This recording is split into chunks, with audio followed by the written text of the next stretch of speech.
Hey guys, हाय नीलू, हाय। सो आज मैं आपको बताऊंगी कि मैंने पीसीओडी में कंसीव कैसे किया। हाँ, मैंने इसके लिए काफ़ी ट्रीटमेंट लिया हुआ है, इंजेक्शंस लिए हुए हैं। सो या लेट्स स्टार्ट द व्लॉग। सो या मैंने काफ़ी साइकिल्स फेस किए, ऐसे नहीं कि एक बारी में ही हो गया था। कम से कम 3-4 साइकिल्स मेरे को ट्राई किया था। डॉक्टर ने काफ़ी मेडिसिन्स के कॉम्बिनेशंस परम्यूटेशंस दिए थे और स्टार्टिंग में कुछ वर्कआउट नहीं हुआ। बाद में जैसे जैसे डोज बढ़ाया डॉक्टर ने और जैसे जैसे कुछ मेडिसिन चेंज किए तो वो मेरे लिए वर्कआउट हो गया।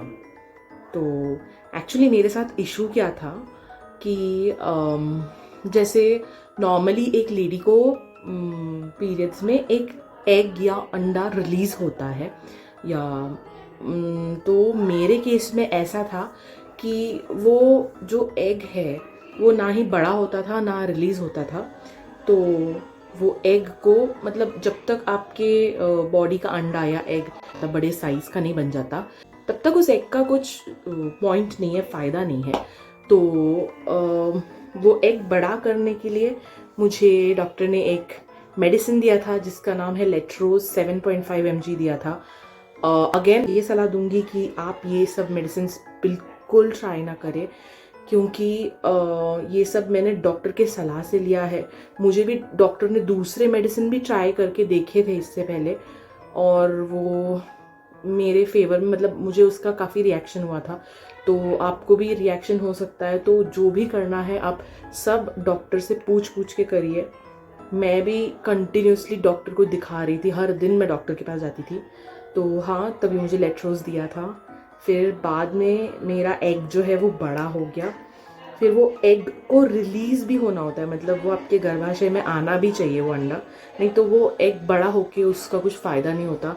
तो उसके लिए एक इंजेक्शन दिया था डॉक्टर ने। वो इंजेक्शन देने के बाद या मैं थोड़ी लकी थी क्योंकि पहले 2-3 साइकिल में सिर्फ एक ही एग रिलीज़ होता था, एक ही अंडा रिलीज़ होता था।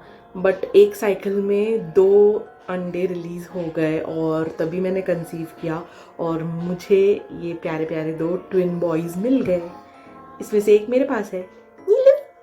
कहानी वहाँ ख़त्म नहीं हुई क्योंकि मुझे ज़्यादा प्रिकॉशंस लेना पड़ता था। मैं कंसीव हुई थी दिसंबर के अराउंड और मार्च में आई थिंक मेरे तीसरे या चौथे महीने के अराउंड मेरा जब प्रेगनेंसी का 12 वीक्स था स्पेसिफिकली, तभी मुझे सर्वाइकल स्टिचेस दिए थे। मतलब मेरे जो सर्विक्स है उसमें एक ऑपरेशन हुआ था। इन जनरल एनेस्थीसिया हुआ था, मतलब मेरे को बेहोश किया था, फिर ऑपरेशन किया था ताकि अगर कुछ प्रॉब्लम हो फ्यूचर में।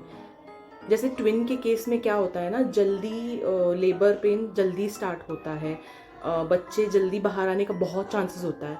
तो ये अवॉइड करने के लिए मुझे वहाँ पे स्टिचेस दिए थे, मेरे ओपनिंग को क्लोज किया था और हाँ, वो भी एक सर्जरी अलग से करवाना पड़ा जो नॉर्मली प्रेगनेंसी में होता नहीं। एक बच्चे के साथ प्रेगनेंसी है तो जनरली ये ऑपरेशन होता नहीं है। फिर उसके बाद ट्रैवलिंग मुझे स्ट्रिक्टली बोला था आपको ट्रेन से ही ट्रैवल करना है। मुझे मेरे मायके यानी पुणे आना था तो मैंने ट्रेन से ही ट्रैवल किया क्योंकि ज़्यादा जर्क नहीं थे और मैं जल्दी आई थी। मैं अपने 5th मंथ में ही आ गई थी क्योंकि ट्विंस का केस वैसे भी रिस्की होता है, इसलिए मैं बाद के मंथ्स में ट्रैवल नहीं कर पाती थी। और हाँ, ऐसे ही हुआ। मेरा ड्यू डेट था अराउंड 8 सितंबर को, बट मुझे लेबर पेन स्टार्ट हुए 14 अगस्त को एंड 15 अगस्त जैसे वेरी स्पेशल डे में ये लोग का बर्थ हुआ, जो कि हाँ थोड़ा सा जल्दी था बट थैंकफुली इनका हेल्थ अच्छा था, वेट अच्छा था, तो इनको NICU में रखना नहीं पड़ा।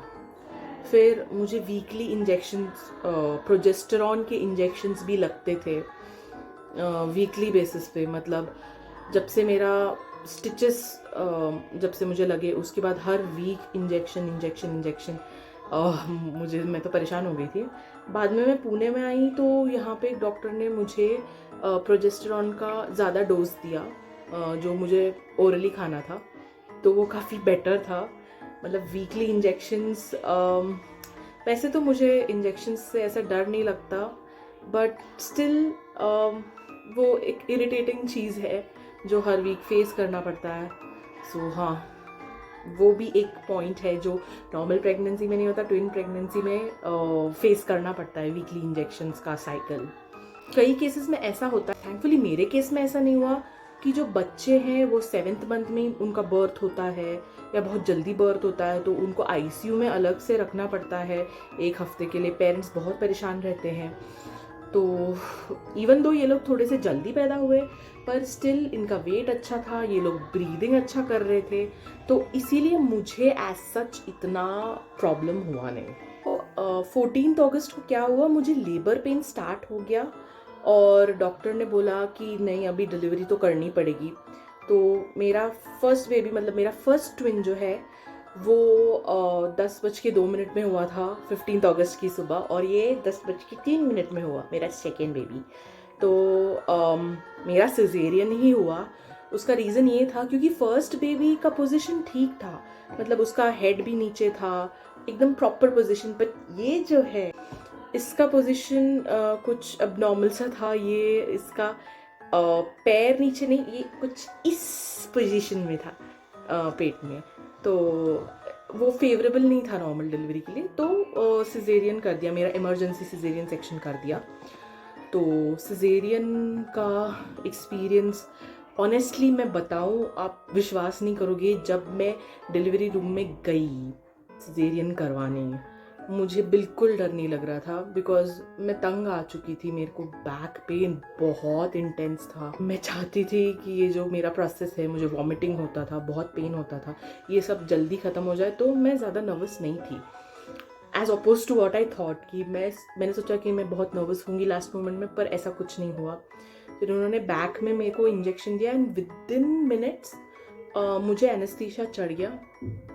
फिर डॉक्टर ने मेरा ऑपरेशन किया एंड ऑफ कोर्स वो ऑपरेशन के आपके पेट में और आपके हेड के बीच में एक पर्दा डालते ताकि आपको दिखाई ना दे नीचे क्या चल रहा है, पर आपको होश होता है, आपको बस पेट के नीचे के पार्ट से होश नहीं होता।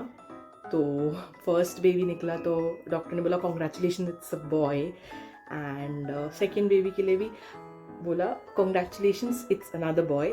सो या आई वॉज वेरी हैप्पी, और क्योंकि ये लोग हेल्दी थे, हैप्पी थे, आई वॉज रियली हैप्पी। ये दोनों मेरे पास इमीजिएटली आ गए, कुछ NICU का चक्कर नहीं हुआ इनके साथ। एंड हाँ, उसकी पोस्ट थोड़ा 3-4 दिन मुझे चलने में तकलीफ़ हुई, पर बाद में मुझे तो मेरा Cloud9 के साथ एक्सपीरियंस था, बहुत अच्छा एक्सपीरियंस था। बहुत केयरिंग नर्सेस थे, बहुत काइंड, जो मेरी डॉक्टर थी वो बहुत काइंड थी और बहुत अच्छी थी। सो हाँ, तो मेरा इस तरह से डिलीवरी हुआ, और डिलीवरी के बाद इमीजिएटली तो कुछ फील होता नहीं है, बट थोड़ी देर के बाद मुझे बहुत ठंड लगने लग गई, बहुत ठंड लगने लग गई। मुझे ऐसा लग रहा था मैं उल्टी कर दूंगी, जबकि मैंने कुछ खाया ही नहीं था। आपको कुछ खाना नहीं होता है ऑपरेशन के 12 घंटे पहले तक कम से कम। तो मुझे बहुत ठंडी लग रही थी, ऐसा लग रहा था उल्टी कर दूंगी, बट उल्टी कुछ हुआ नहीं। पर हाँ, मुझे बहुत ठंड ज़रूर लग रही थी। फिर उसके बाद ये दोनों को मैंने बहुत बाद में देखा, क्योंकि रिकवरी में मेरे को बहुत टाइम के लिए रखा था ऑब्जर्वेशन के अंडर। मेरा हार्ट रेट थोड़ा सा ऊपर नीचे हो रहा था, बट हाँ, कुछ मुझे ऐसे कुछ बहुत मेजर प्रॉब्लम नहीं हुआ। फिर बाद में पहले दिन तो सिर्फ लिक्विड्स पे रखा, फिर जब सॉलिड स्टार्ट किया उसके अगले दिन मोशंस पास हुए थे, और जो फिजियोथेरेपिस्ट है वो आती थी और वो मुझे धीरे धीरे हाथ मेरा पकड़ के मुझे अपने बेड से लेके बाहर के कॉरिडोर तक थोड़ा बहुत वॉकिंग करवाती थी, जैसे मुझे टॉलरेट हो रहा है। तो एकदम फर्स्ट और सेकेंड डे में तो इतना वॉकिंग नहीं करवाया मुझसे, बट थर्ड डे में उन्होंने कोशिश किया कि मैं ज़्यादा वॉक कर पाऊँ, और इवेंचुअली मैं नॉर्मल हो गई, क्योंकि डॉक्टर ने जो है वो पेन मेडिसिन्स भी मुझे दिया था ताकि मुझे वॉक करने में ज़्यादा प्रॉब्लम ना हो या मुझे ज़्यादा प्रेशर ना आए। उसके बाद भी कुछ एक्सपीरियंसेस है, मैं किसी और वीडियो में ज़रूर शेयर करूँगी। अभी के लिए इतना ही। आई होप मैं आपके साथ मेरे सोनोग्राफी के रिपोर्ट्स शेयर करती हूँ. आई होप आप मेरे चैनल को लाइक और सब्सक्राइब करेंगे एंड थैंक यू.